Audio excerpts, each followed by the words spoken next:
Everyone. Thank you for joining me today at the Friday Forum. My name is Cindy McDonald, and I'm an educator and I'm entrepreneur. I'm also a producer, and now I'm a world traveler. I just got back from visiting Spain, doing a wonderful session with IECA at the International Symposium. We got to visit all these different colleges in Spain. I got to go see IE. And there are different campuses. I got to stay on St. Louis. I don't know if you can read this, but it says St. Louis University, Madrid. And I just really had a great experience learning more about education in Spain. And so many people don't realize how affordable it can be to do education outside of the US, whether you're US based or international. So I know many of you already know this, and we're all going to be sounding this tune in the future. And today I'm very excited to talk about a different subject. One of the things that I try to do is invite experts and have conversations about subjects in education or in business that are pertinent to us and the work we do with families and students. So as you're logging in today, please put in the chat your name and your location, and also put in how long you've been working with students. And the last question I want you to answer as you're logging in today is, it's March 1st. What is your status of your seniors? Are they done? Are they waiting? Are they, that kind of thing. I know my students are still waiting with bated breath to hear from several schools. So, and that way you can share with each other that we're all going through this together, and our students are going through this together too. But I want to introduce you to my special guest today. I've known Peter for many, many years. He's been a professional colleague and a mentor to me. He has a 25-year veteran in the college admissions process. He's the former director of admissions at a prominent school. He works with students and is dedicated to helping families find a student-centered solution. And we've talked about this, and we have other Friday forums where we've gone into that in more depth. He's able to interpret and personalize a very complex, and as we're going to talk about today, a very mysterious college-going process. And so Peter is a very popular speaker with students in schools and programs and professional organizations. He works well with parents and with educators. He graduated from Bucknell University. He moved through the ranks at Franklin Marshall to become the Dean of Admissions, also the interim director of athletics. I've heard you talk about that before. Executive officer in the office of the provost. Created Best College Fit to provide a student-centered solutions in the college planning process. Peter, we're so glad to have you here with us today. Thank you for joining me. Well, thank you very much. And you'll have to forgive me for a minute. It's going to take me a while to finish answering the question in the chat box about what my students are doing on March 1st. Oh, yes. Well, that's kind of the operative question, right? And it really goes to this topic we wanted to talk about today, which is the early action programs and how that impacts what our students do. So as you can see, we've got people from Boston, and Jillian's here, and just doing all these Michigan, just every place that they're coming in from. So tell us a little bit about how you became knowledgeable. In our introduction, I shared a little bit about your background, but why did this become an area that you went into in college admissions? Well, it's an interesting story, and hopefully I can keep it short for you. But I started college thinking one thing, as many students do, and then doing quite another. But I was going to be a lawyer when I started college. That whole idea kind of evaporated in 3 semesters. But I was a sociology major because I liked the study of populations, population trends, et cetera. And in fact, I had taken a demographics class in my junior year, but the summer between my junior and senior years, I was invited to work in the admission office as the intern for that office at Bucknell that summer. What did that mean? That meant that I was the primary tour guide 5 times a day, 5 days a week. But they were also interested in having some tabulation of the attitude and opinion surveys that students would have completed. The students were accepted, tell us why you're coming, or if you're not coming, tell us why you're not coming. So I'm going to age myself here a little bit, but this was in the day before computers. So I did all of this over the course of the summer by chicken scratch. It was just fascinating for me to see the things that I had been learning about population trends in the classroom applied in the admission process, and that kind of hooked me. And I was really lucky that coming out of that experience, I was able to work at Juniata College in Central Pennsylvania for a couple of years, where you may have picked up on this theme earlier, but I was at halftime admission, halftime athletics for the first year, quickly switching over to admission. But it was a fascinating experience because at that time, this is in the late 1970s, Juniata was dealing with some fairly pronounced enrollment and financial issues. So they became involved with regionally based prospect management, which another way we talk about it now is marketing. We couldn't use that word back then, but so I got involved. It was fascinating to me. It became a study, an ongoing study for me. And then I had the opportunity to work at Franklin and Marshall for 25 years. So I got to see how some of the prospect management was related then to the work that we would do at a more selective school, and then began to see how at a selective school we became concerned about pleasing the bosses at the end of the year. I enjoyed that time. I've enjoyed my time working alone as a speaker and a consultant even more in the last 17 years. So what prompted you to make that transition from a college, higher education environment to a consultant role? True story here. To tell you the truth, as much as I loved my experience at the college, I became weary of the politics. I became weary of having to, as I heard someone at a recent conference refer to working for magicians on college campuses. Well, way back then, I felt like I was working for magicians as well.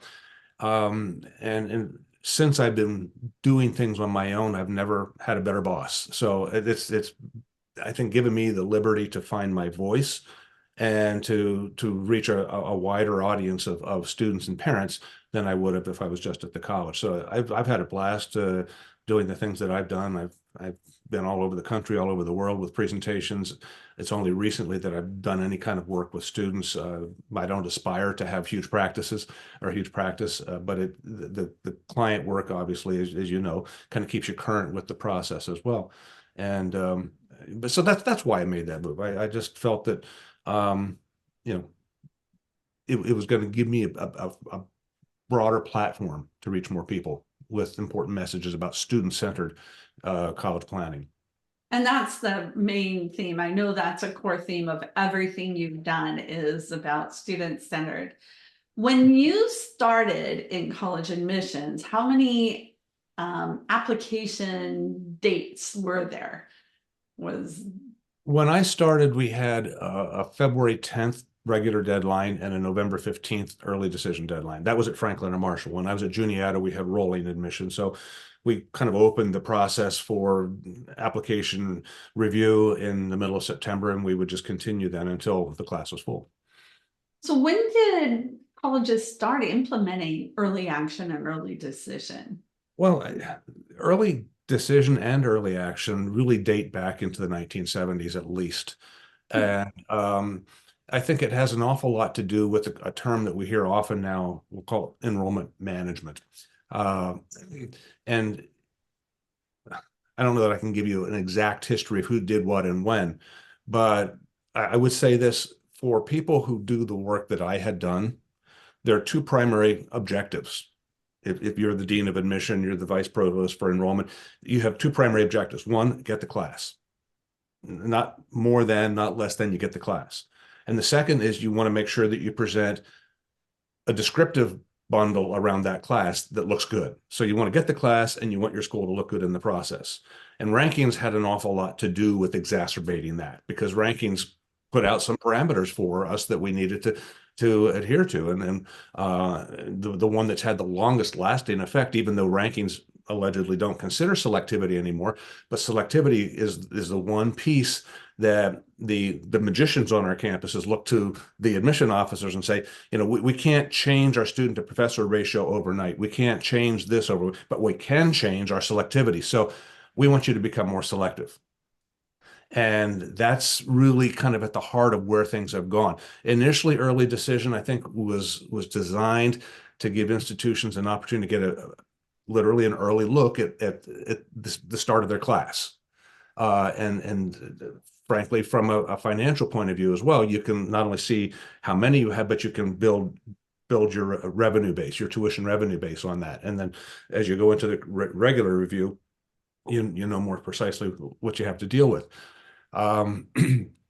Early action came along probably a little bit later from schools that might have been a little more selective and didn't want to have to deal with the commitment part of early decision, but wanted to give kids an opportunity to kind of declare an interest.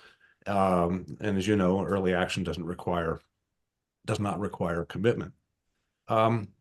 What I'd like to do, Cindy, if I might, at this point, is share some graphics that help to illustrate where I think we're coming from here. And I want to make sure, pardon me, as we go to the screen share. This is a graphic that's one of my favorites. It's the pyramid of selectivity. And many of you have probably seen this before, but it's a concept that developed years ago when every audience included students and parents who had a range of aspirations. Some want big schools, small schools, liberal arts colleges, research universities. Some want really hard to get into places and some not so hard. Well, the pyramid allows me to talk to a large and diverse group with this concept. So we assume that all the colleges and universities in the country fit somewhere on this pyramid, not according to how good they are. And I'm quick to disabuse people of that notion. You really can't make that kind of distinction, but according to how hard it is to get in. So the further up the pyramid you find a school, the harder it is to get in, and the fewer schools that are quite that selective. And I think it's a fairly logical assessment here. So at the top, you see a very small group that might admit 1 out of 8, a larger group admits 1 out of 4, even more admit half. And it's important to remember that most of the schools in the country admit most of the students who apply. And yes, at the very point of the pyramid, there may be 15, 18 schools that are admitting 5% or fewer, 1 out of 20 or fewer. So the pyramid does a number of things in helping parents and students to understand the relative importance of the kids' credentials when they apply. The further up the pyramid the student's considering, the more important everything is. Not just 1 or 2 things, but everything. And then things they haven't thought about. As you come down the pyramid, there's less hair splitting. So that's the value of this concept to the families. But I think today, when we're talking about early decision and early action and the regular admission process, I think you're going to see where those concepts come into play, especially at schools in the, say, top half of the pyramid.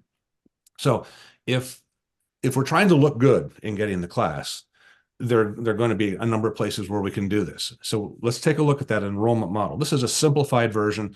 It's not attached to any particular institution, but let's suppose in a given year we have 8,000 applicants, 2,000 are likely to be admitted, 500 to be enrolled. Start from the bottom up. The assumption is we need those 500. And remember, I said that's one of my 2 primary goals as an enrollment officer, get the 500. How do we know the right number to admit? Well, we've got history on our side, because historically an institution will track and can know with close approximation what their yield experience has been over a period of 5-10 years. So in this case, we would be forecasting a yield of about 25%, and it's not something that's hard to imagine. We have that data to support that. We become selective as soon as we have 1 more student in the applicant group. In this scenario, we have a lot of students beyond the number we can admit. We become very highly selective. Now, going back to that notion that is not just my job to get the class, but it's my job to look good in the process. And if selectivity is a big deal, because it's the one thing that is the one variable that we can control, day to day, month to month, year to year at an institution, how can we affect selectivity? Well, there are two ways superficially we can do that. Number one, we can attract more applicants. So selectivity in many ways is a reflection of popularity. When that 8,000 becomes 10 or 12 or even 18,000, you can see we become more selective without changing any other part of the model.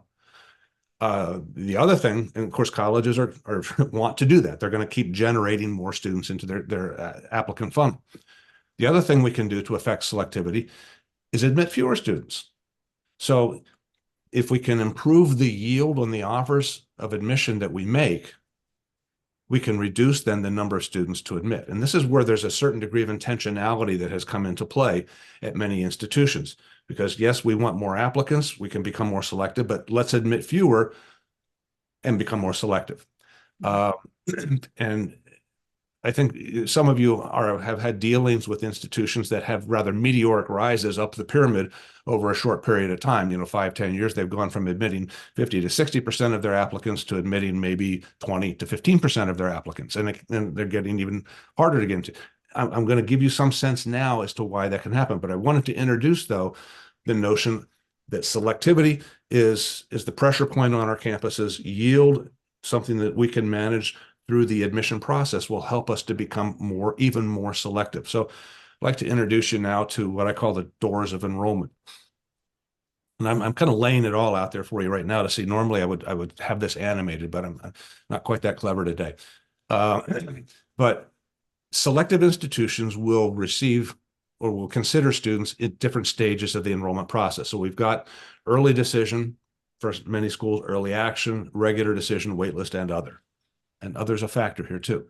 So keeping in mind that we want the class and we want to look good in the process.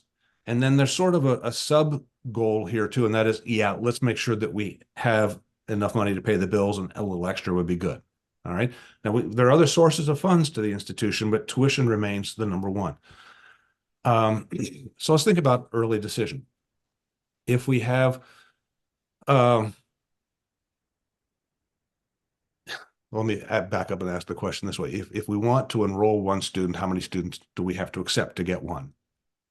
Theoretically, you accept one to get one. So that's why the yield on early decision is pretty high.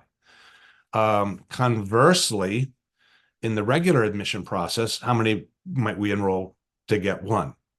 Well, at many institutions, you're admitting at least 5 to get one.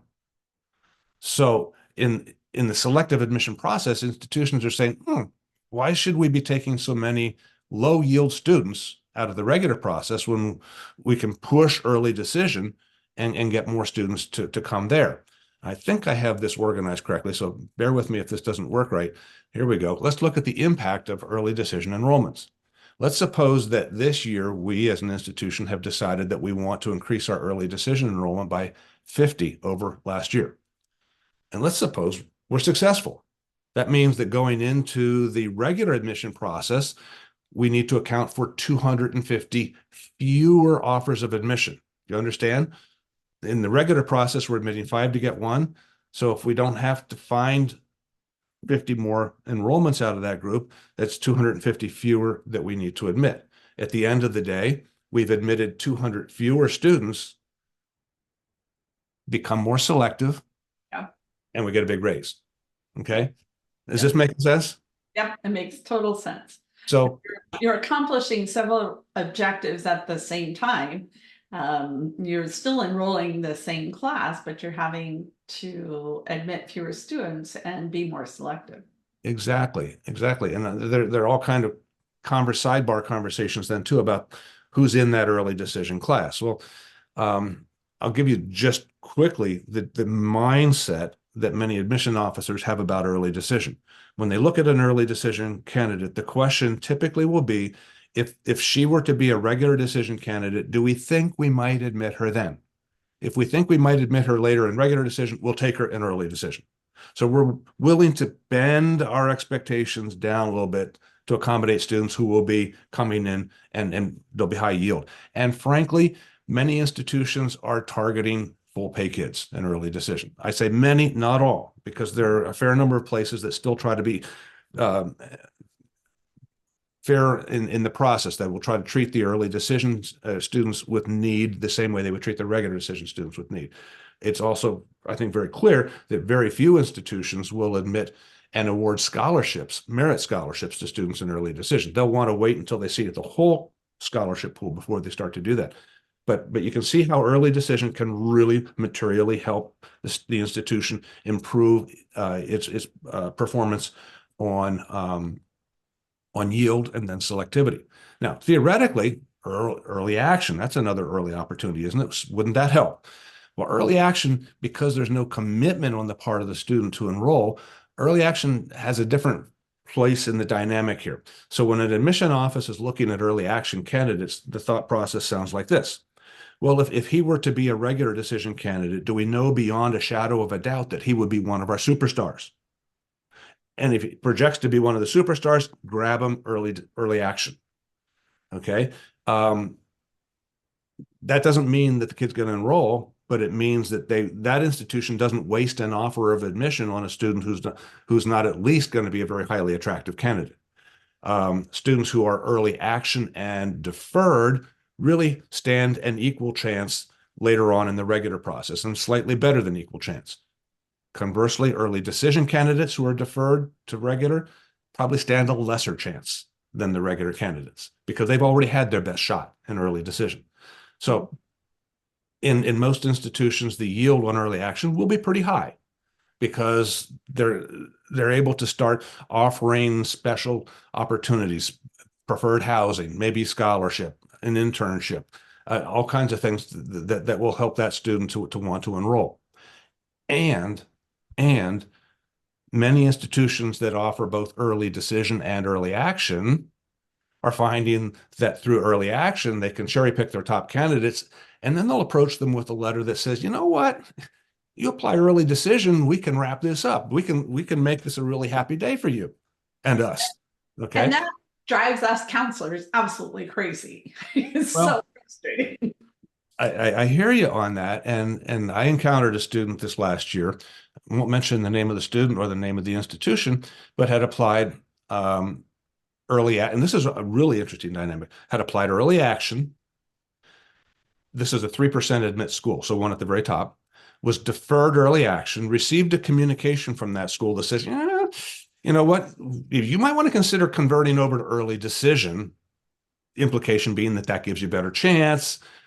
And the girl was feeling really pretty good. Like, that sounds like they want me. And I was agreeing with that. And then they rejected her.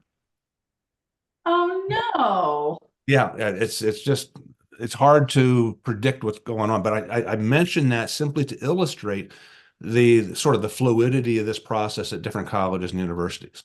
And she was not a rejectable candidate. She was really quite a good candidate. But at any rate, the point here is that early decision and early actions often coexist on the same campus, and the institution will rather slyly use them together to try to improve the yield on their offers, thereby improving their selectivity. So we're good on that. This is a very intentional part of the enrollment management process. There's more, and I know you didn't ask me to talk about them more, Cindy, but I think that it goes part and parcel with everything we've been discussing so far. Yield and selectivity, looking good in the process. And before I move to that, I just want to point out the early decision, early action thing has been around a long time. Colleges and universities have just perfected it more and more. One of the things that's happened in recent years, I would say recent as in the last 20 years, is that many institutions now have a round two of early decision. And I know that when we instituted round two at Franklin and Marshall, we found that was a more productive round of early decision than round one for us, because I told my staff, they're in November and December, there's students who are applying regular decision, not to us regular decision, but clearly early somewhere else. And I said, show them some love, because they're not going to get into all those ED1 schools. And if they don't get in, we could become their next choice. And it worked. It was fantastic. So the thing about early decision two, they're typically, February 1, February 15th deadlines. But my experience, and I don't want to project it to everybody, but I think it's likely to be true. My experience was that rolling decision two deadlines became rolling deadlines. There were opportunities sort of at the end of the process. Coaches would come along with students that they'd recently gotten commitments from. There were maybe some kids who were having some second thoughts about other applicants. Round two was just the right thing. Waitlist. Nobody ever applies to a college expecting to be put on a wait list or wanting to be put on a wait list, but it happens. Mhm. And a lot as you work with kids who get the wait list, the first response is they don't want me. This is like a polite denial. Uh-uh. It's a definite maybe. It's a definite maybe. Again, colleges are playing this game to try to maximize their yield and selectivity. Historically, I mean, back in the Stone Ages, the wait list was used as an insurance policy. If we don't get our class with regular decision and early decision, we have this fallback group.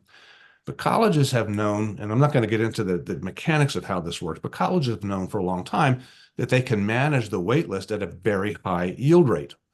A school like the mythical place that we just talked about here, 8,000 candidates, 2,000 to be admitted, 500 to be enrolled. That place might offer as many as 2,000 waitlist letters saying to the student, dear student, we're pleased to offer you a place in the class. We're pleased. And it sounds awfully promising, right? So the student comes to you and says, what, am I in? No. Am I out? No. Welcome to our purgatory. Yeah, pretty much. And the thing is, when the colleges go to the wait list for students, they're not going to 2,000 students. What they're asking those 2,000 students to do is give them some sign, return the attached card, send us a note, do something to let us know that you want to remain active on our wait list. So out of that 2,000, a fraction will remain active. In this case, I'm projecting 500, and it's usually about close to that. That 500 will become our new applicant group. And this is important because a lot of places, when they put students on the wait list, they'll provide all the data about, well, last year we had 3,000 students on the wait list and we enrolled 20 students.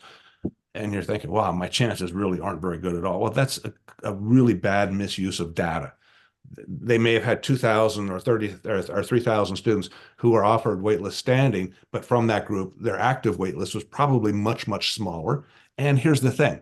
When it comes time to admit students from the waitlist, they're not going to send letters to all 500 and say, hey, do you want to come? They'll call. They'll be in direct contact. And I remember years at Franklin and Marshall when we needed 25 students to say yes to a wait list, 25. We would call 100 until we got 25 yeses. Now, in order to get 25 to enroll, maybe we had to get 30 yeses, okay? But at the end of the day, when we report our data, we have enrolled 25 students from the wait list. How many students have we admitted? The 30 who said yes. Colleges will only count as admitted the students who say yes. So knowing this, colleges and universities now are saying, when you look back at let's go back to the North enrollment, they're saying, why should we admit so many students at a 5-to-1 ratio, the 20% yield, when we can put them on the wait list and look at our yield there? Wow.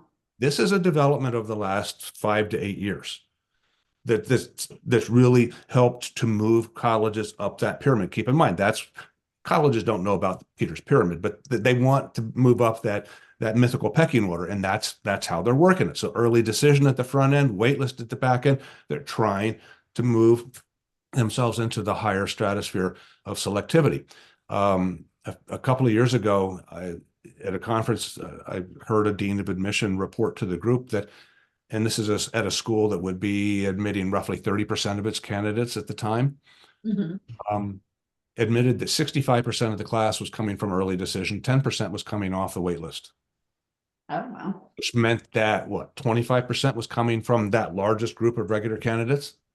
Wow. But it's the way they've been able to manage their enrollment through these different enrollment doors. So you just have to be mindful of this. It's not, we're talking about early decision, early action today, not wait list, but it's lurking. It's going to happen pretty quickly for many of you. The other thing that's lurking, and this has become, I think, a pretty big deal as well, is the other category. You have kids who apply for admission hoping to start in September. And they get a letter that says, we're pleased to offer you January admission. We'd love for you to take advantage of this opportunity to study in Europe for a semester, or to do some academic work somewhere else for a semester, but your start date is January. Now that student comes to you and says, what about this? I mean, can I go there? Yep. Can I be full-time? Yep. Can I get a degree? Yep. Well, do you think if they take students off the wait list for September, I might get in there? Nope. The students who get the January options are typically below the wait list in terms of the qualitative presentation. And they typically have something of interest to the institution, largely money, but there might be some other agendas that are fulfilled there as well. Um, some schools, some schools will have multiple campuses. Mhm. I'm not going to mention names. You probably can have the imagination, can fill in the blanks here. But one of the students of the 8 that I'm working with this year, one of the students had a very keen interest in a school that has multiple campuses in the US and outside the US. And the student, for health reasons, needed to be on the US campus in the hometown, the main campus. The student was offered admission to one of the other campuses. And upon appeal, saying, listen, I'm not going to be able to get around on that campus because of the nature of the campus. I really need to be reconsidered for the home campus. No, you're going to be out there. Okay. Now, what you need to know is the 300 or so students who are admitted to that campus on the other side of the country and the 200 or so who are admitted to the European campus do not show up on the academic profile for that institution. They only show up as applicants for the class. They don't show up as admitted students. They don't show up as enrolled students, and their credentials disappear. Why? Because colleges are only required to show the data for the students who start in September. Start in September. So when you have students who are being asked to matriculate in a sort of out of the ordinary way or out of the ordinary places, that there surely is a pathway to graduation from that institution on that institution's campus, but not at the start. Okay. So you just need to be mindful of that. And this is the sort of one of the dirty little secrets about the process is that the colleges have a way of stashing kids. And if you stash 150 or 100 kids on other campuses, that's kind of filling the coffers as well. You're getting their money eventually. You're looking better in the process.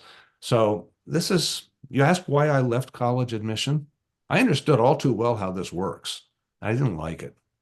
So this is where we are with early decision, early action, but the other aspects of the process. And again, I'm going to remind you, colleges will only report in their profile data information on the students who start in September. They might have 50 Division I athletes who start in June, start early so they can take a couple credits in the summer and then not have to be taking a full load of credits in the fall. Those kids don't show up. They don't show up in the data for the class that enroll. The students who are admitted provisionally into a summer program, you come in the summer, prove that you can do the work, they don't show up either. So this is why the process is pretty mercurial. It's really hard to pin down a lot of aspects of it. And the sad thing is that many of the schools that are doing these things are making loud pronouncements about sort of the ethical, moral ways that they do things, but you don't have to peel the curtain back too far to find that they're moral and ethical for themselves, but not necessarily for students. Right. Looks like Carmen, Right. you have some questions. Sure. So there are a few questions that touched upon different things that you brought up, Peter. Mhm. So most recently, what you just mentioned, do schools have to report numbers for other campuses or just main campuses? When they report numbers for their institution, they're reporting for the students who start in September on the main campus at that institution. So they'll certainly keep track of the data for the other students, but they're kind of invisible. Okay. That's very. Sorry, go ahead. No, go ahead, Carmen. One of my students shared that Smith's College gives a lot of financial aid in ED and doesn't give as much in RD. Is this common across schools? No, it's very inconsistent across schools, and I know you're going to have some more conversation about financial aid and that sort of thing in another session. Why do colleges offer financial aid? Well, historically, it was to kind of level the playing field, to give more students opportunities. Now, financial aid and scholarship and merit scholarships are used to leverage enrollment. So going back to that pyramid of selectivity, the further up the pyramid a student aspires, the less likely there's any kind of merit scholarship. And any need-based financial aid is still going to be administered according to desirability. So as students apply to Smith and other harder to get into places, it's likely that those places will acknowledge the strength of a candidate, but will they the decision to admit the candidate and then to give the financial aid is evidence of the desirability of the candidate. And because they might offer a scholarship or financial aid for the early decision candidates, that means that that's one of the values that they're trying to honor there, that they're trying to leverage those kids into the class. She's really good. We're going to give her what she needs because we don't want to risk losing her. Other schools won't do that. Other schools will say, you know what, we're not going to give the scholarship until we see all the other candidates. Or I like to believe that colleges will be even-handed in the way they deal with need-based financial aid, early decision and otherwise, but it's going to be vary all across the board.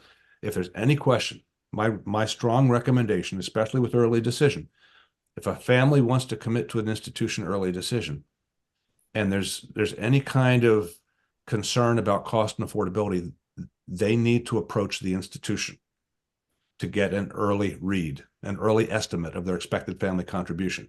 And institutions will say, oh, we've got this net price calculator. Net price calculators are good guesses, but they're not very exact. And I think that starting in June, July, prior to the senior year, all the way up to October of the senior year, that's a good time for a family, a mom and a dad, to contact the financial aid officer and say, listen, before I let my daughter's hopes get too high about applying early decision here, can you look at our data? If you can provide the most recent tax year information for the family, that financial aid office has the need analysis on its desktop. They don't have to send it out anywhere else. They can crunch the numbers in about 5 minutes and know what the likely award would be for that student. Now, there are a whole other list of questions that the family should ask at that time that we can deal with later if you want. But my point is, the best source of information for the family about cost and affordability at the point of making an early decision commitment is the institution itself. But ask the question before the application is submitted, not after. Well, and that is another session, so we'll put a link in our show notes so that they can go back, because you in a previous webinar you explained all of that, so we'll go back and add that in. Okay. When we're talking about this from the wait list, early action, early decision, and you're talking about financial aid, because I'm dealing with this with a lot of my students. I know a lot of counselors do as well. When they get put on the wait list, then the question becomes, are they going to get any money? Or is the wait list just for people who are full pay students? Good question. I think the reality is that even though colleges and universities will claim that they rank the wait list, you like to believe that they're ranking the wait list in some sort of qualitative fashion academically. The key factors that are going to be coming into play with regard to admitting from the wait list are, can you pay or not? There typically will be a breakdown. There'll be a full pay wait list and there'll be a need-based wait list. And I know from my own experience, and this is 20 years ago, but there were years where we almost depleted completely the full pay wait list before we got to the top of the the need-based wait list. So there's no equity in that at all. All right. Many times colleges will start their waitlist activity prior to the candidate's reply date. Now, this year, the candidate's reply date is what day? It used to be May 1, but because of the fast. This year it's going to be, who knows, Exactly. So institutions don't want to commit more financial aid to students on the wait list until they have seen the return on their earlier offers of admission to regular candidates. And that's not likely to happen until later. That's why schools that start admitting kids from the wait list in middle of April will probably be, again, cherry picking the top of their no need wait list for candidates. It's possible that there can be funds available for kids off the wait list later on, but that's only after the institution is satisfied that they still have resources they can devote like that. Yeah, yeah. And I think the key thing here, and this is so true in so much college admissions, is it all depends. It depends on the institution, it depends on the year, it depends on, many factors that we as counselors or parents or students don't really have access to. Right.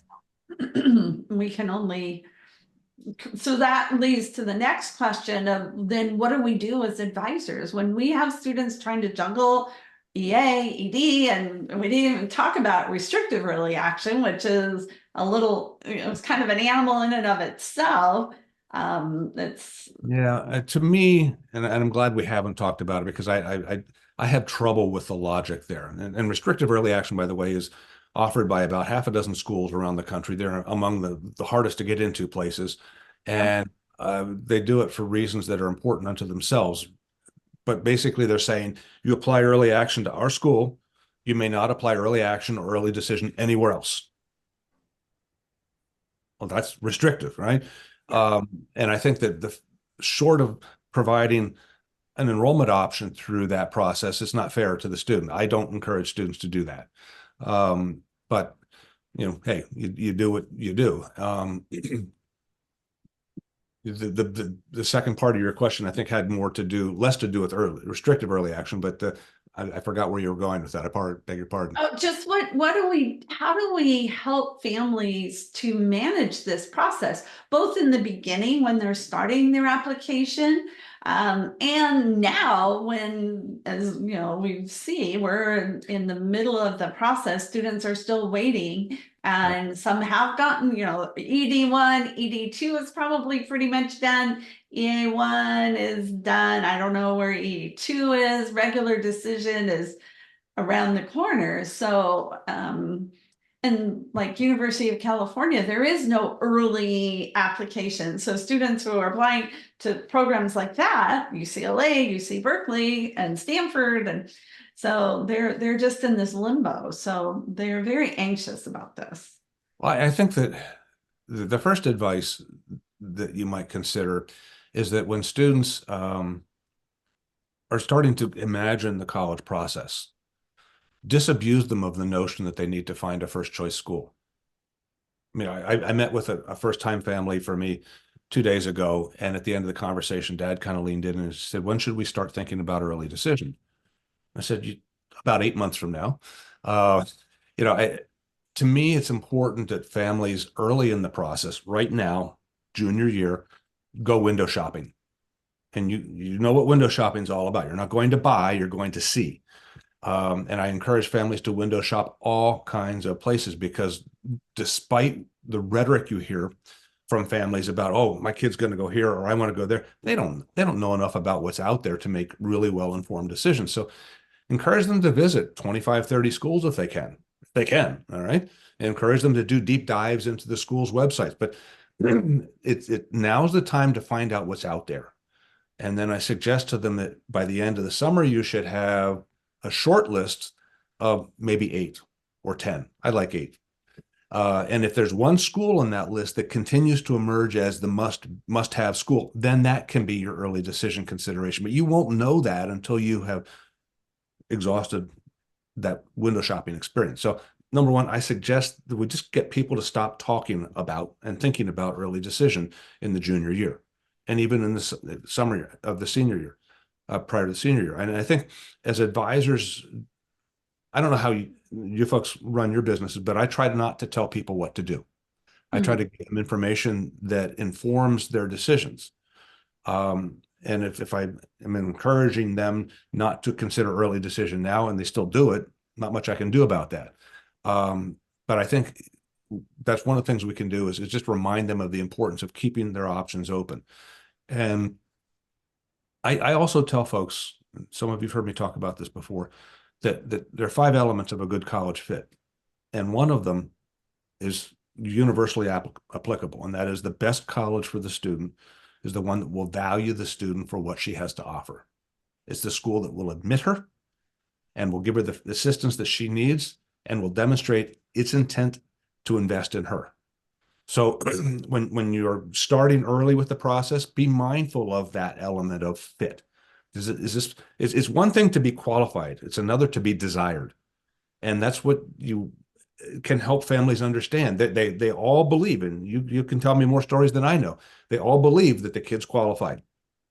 My student should be able to do this school, that school, etc. But you know that the numbers just don't work with them very well. So I think that when it comes to early decision, got to be honest with them and say, early decision can make a difference. It can make a 20% improvement in your chances of getting in, but don't abuse that process. Make sure that you have an absolute diehard love for that place before you allow that consideration. And frankly, you need to give time to that consideration. I mean, how many times have you talked with families? The student has an absolute first choice. Kid applies early decision to a school, is not admitted. Well, I'd really want to go to. Really? I mean, that's early decision means that you have that diehard feeling that there is only one place. Mhm. Mm. Yeah, yeah, that is very true. It's awfully hard to convince families of that. And I can see we've got questions that relate to that. So go ahead, Carmen. So many questions. Is there an advantage to applying REA besides receiving the decision early? Restricted early action. Yes. There's no real advantage. No advantage. In fact, there's a disadvantage because you restrict your ability to fully explore other possibilities. A student who's applying early action, not restricted early action, can apply to 8, 10 schools early action. But if you have one school that wants restricted early action, they're telling you can't play that game.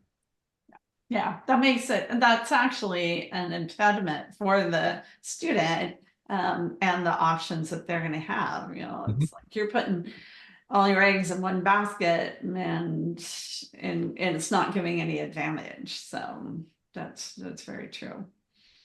What's the next one, Carmen? What advice do you have for non-need families that think they won't get merit aid if they apply ED? Non-need families who think they won't get merit if they apply ED.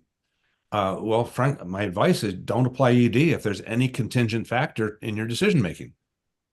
In other words, if you're applying early decision and knowing that you need some kind of merit, you want some kind of merit assistance to be able to go, and that place doesn't offer it or isn't going to offer it until later, then you shouldn't be doing the early decision thing. You might get admitted early decision on the hopes that later on they're going to give me a merit scholarship. Maybe they do, maybe they don't. You're still there.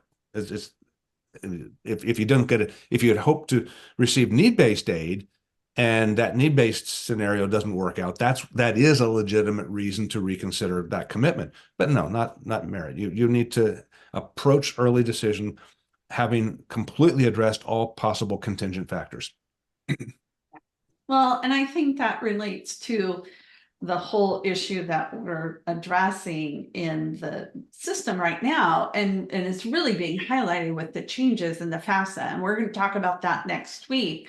But our definition, or family's definition of need, and as college's definition of need, are vastly different. So now people are starting to realize, like I have a student this year, she's applied to highly competitive schools. She knows she needs merit aids to be able to make that work, and so she's been working that very diligently, but she didn't go into it with her eyes closed. But they know on an early decision, oh, if I don't get the financial aid and I can't afford it, I can't go. But that's need-based, not merit-based, right? That's right. That's right. Yeah. You need to know what you're willing to commit to if you apply early decision. And then that relates to another question that I see here as well. If they say that they have need, or does that, if they apply early decision, does that impact their chances of getting admitted? This is a question I have a very strong feelings about. I want to hear what you have to say, Peter. But I have a couple things to say. One, colleges will rarely, I don't want to say never, but rarely discriminate against a candidate based on the intent to apply for financial aid. In other words, the application for admission says, will you be a candidate for need-based financial aid? Yes or no? You say yes. And folks are afraid, well, if I say yes, won't that be a point of discrimination? No. The point of discrimination is when they see your financials. Okay. The intent to apply does not set you apart. But when they actually see your application, your FAFSA, your college scholarship service profile, that's when they're going to make that determination of, are we going to admit and aid or not?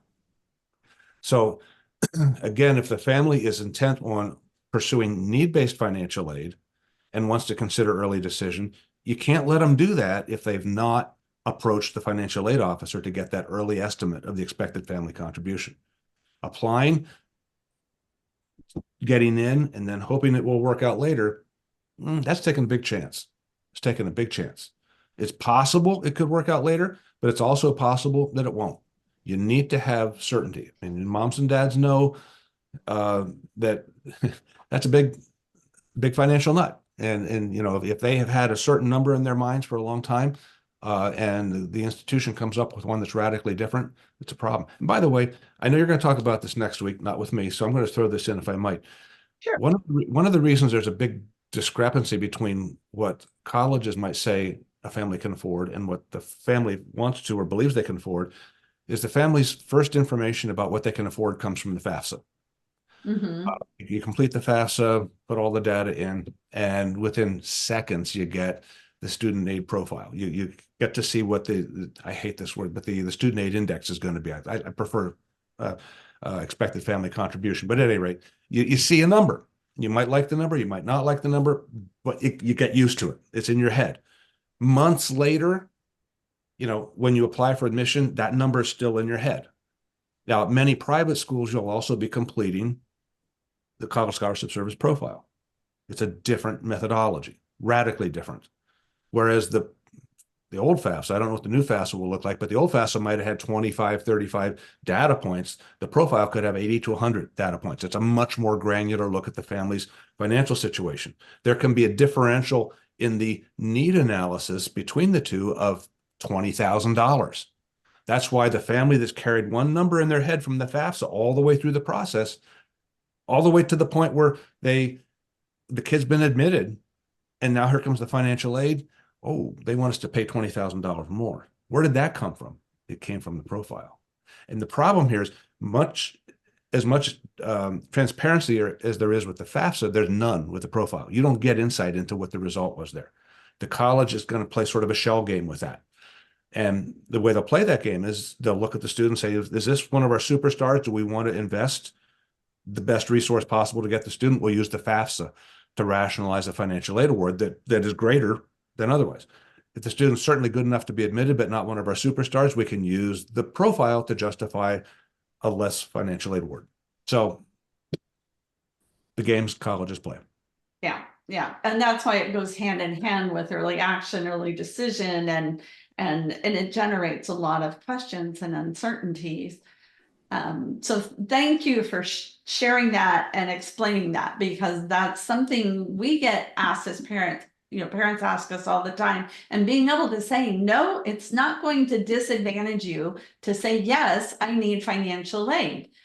It always blows my mind, because if you can't afford to go to school, why would you try and say, no, I can't? And then I'm going to pop with this question, yes, I can. What good does it do you to get admitted to a college if you can't afford it? Right. It doesn't do you any good at all. And it just sets you up for more disappointment and other issues. But So, the other thing I want to say about that is that generally speaking, admission officers know that of the students who check, yes, we're applying for financial aid, mhm. that a third will either never apply because they realize they don't need it, or they do apply and they demonstrate that they don't need it. So if we start discriminating simply on that check mark, we're fools. We're damn fools, because we're going to cut out of our process a third of the candidates who would otherwise be very attractive to us. Right, right. Yeah, yeah. And that's all something that we don't see, and that's part of the process. It's not transparent at all. So we still have a few more minutes. So Carmen, let's pick one more question to answer here. Gosh, sorry. Well, talking to financial aid officers before admissions affect a student's chances of admissions, which I think is what you guys were talking about. Some colleges are sensitive, need aware. It should not. It should not affect. And you said something there at the end about need aware. They're all need aware. Don't let them tell you otherwise. I mean, the colleges like to stand on a soapbox and say, "Yeah, look at us, we're need blind." Yeah, most of the time, but not all the time. They're always going to make critical distinctions in the awarding of their financial aid. Remember, I said the best fit is a place that will admit you and give you what you need. So think about that pyramid again. The further up the pyramid a student aspires, especially close to the top, the less likely any kind of scholarship, merit scholarship exists, period.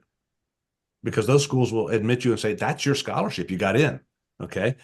Um, and wherever they are on the pyramid, they're still trying to use their resources, which are limited. Need blind means there's not a limit on their resource. Their resources will be limited. They will decide how they want to spend that, and they're going to spend their resource on the students they value most. They will use those resources to leverage that enrollment.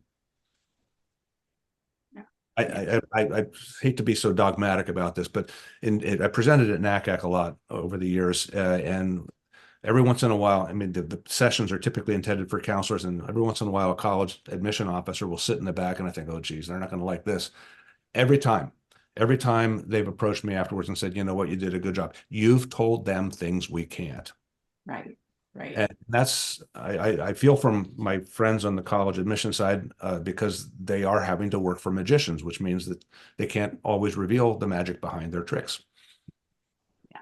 Yeah. That is true. That is very true. And that's why we have the Friday Forum. So we can have you come and talk about what's behind that curtain and what's going on. So thank you so much. Thank you everyone for being here. Peter, I know we could go on and on. We will put links back to the session you did in financial aid and also a session on the 5 elements of fit. We've talked about that in the past as well. And I know we'll find lots of other topics to talk about in the future, and appreciate you being able and willing to bring this, and just your ability to take and create understanding, and and still be empathetic. I mean, the colleges still have to survive. If they don't enroll a class, we're not going to have that as education.